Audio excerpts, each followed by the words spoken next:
Welcome to Blue Anarchy Chronicles 4, the fourth colloquy of the Agnostic Relativist Archives.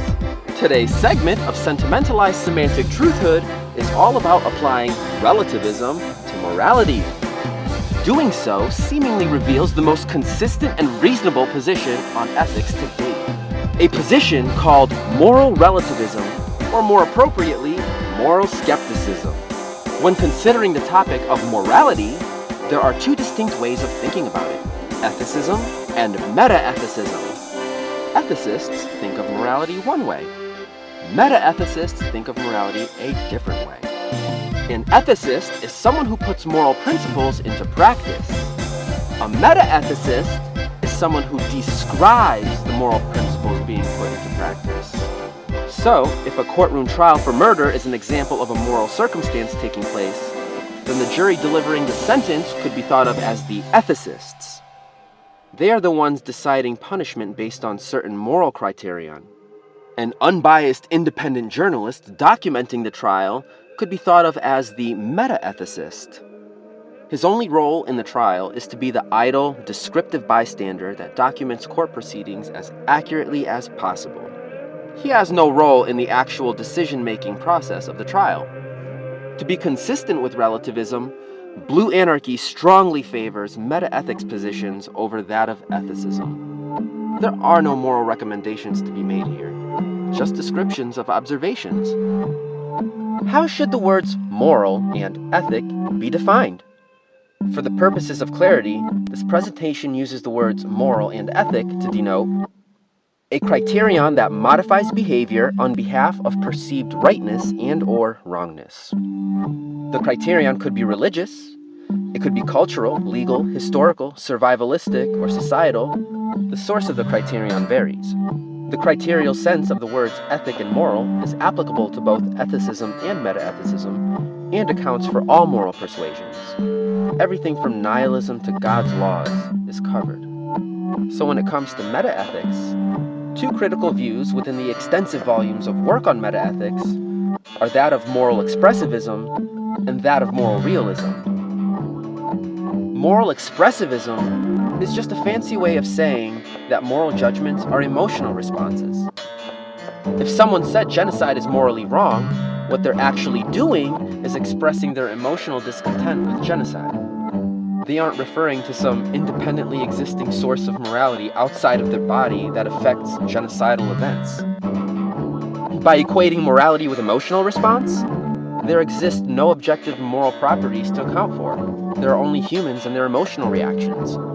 The opposing viewpoint to moral expressivism is called moral realism. Moral realism asserts that morality is knowable, exists outside of the human body, and that moral judgments over time create the structure of moral reality. Moral realists believe moral properties exist, and claim every time someone makes a moral judgment, what's actually happening is an attempt to adequately apportion the moral properties which construct moral reality. A lot like distributing points on a map. To stay consistent with relativism, Blue Anarchy favors the moral expressivism view in meta-ethics. Expressivism is incredibly more neutral and interpretable than moral realism. Moral realism is a precarious non sequitur.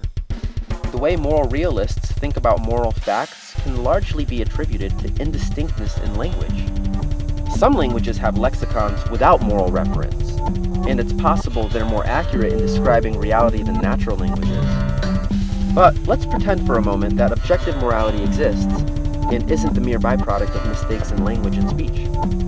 For one thing, if moral facts exist outside of the human body, they don't exist the same way facts about nucleosynthesis exist, or the way facts about Doppler blue shifting exist. If moral facts exist ubiquitously, then their supposed objective existence doesn't produce measurable effects on anything but people's emotions and actions. If moral facts and properties weren't a referential non sequitur, they probably wouldn't be bizarre spectral oddities. They probably wouldn't exist as peculiar poltergeists lurking in the shadowy depths, invisible to everything except people with a mystical, moral third eye. Objective, universally knowable moral principles shouldn't create issues with consistency either.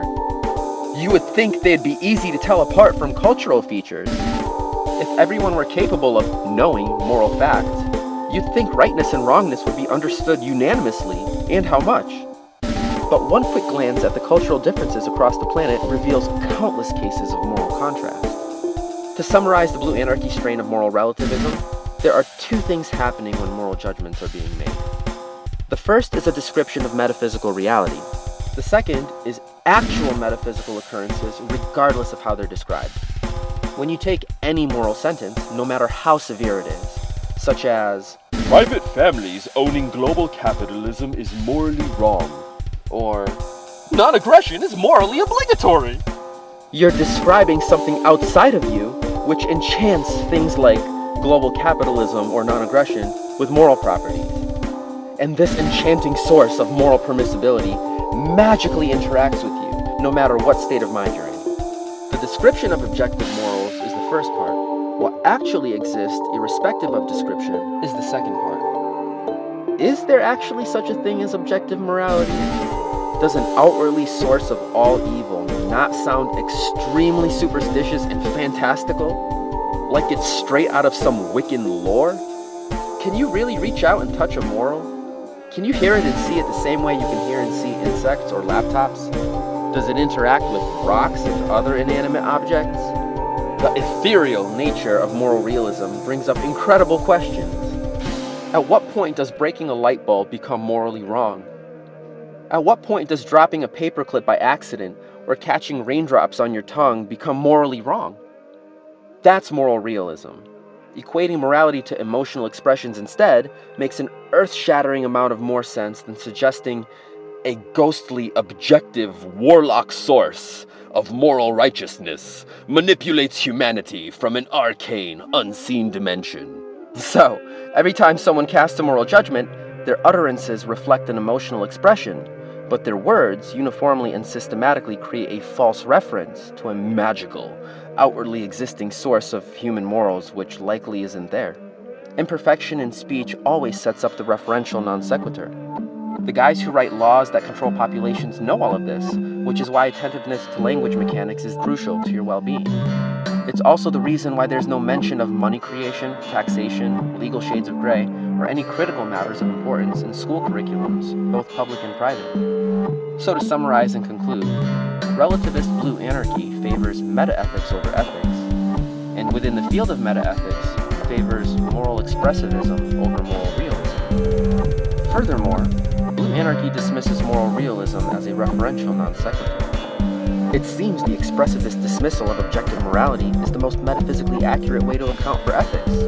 It creates a blanket statement that accounts for all perceived evil. It is extremely difficult to find other blanket statements that can do that, unless you want to venture off towards God arguments.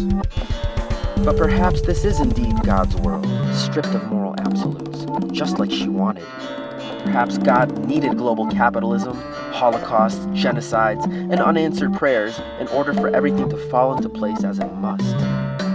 Which is why a lot of times honest people die undeservingly, and murderers live out long, happy lives.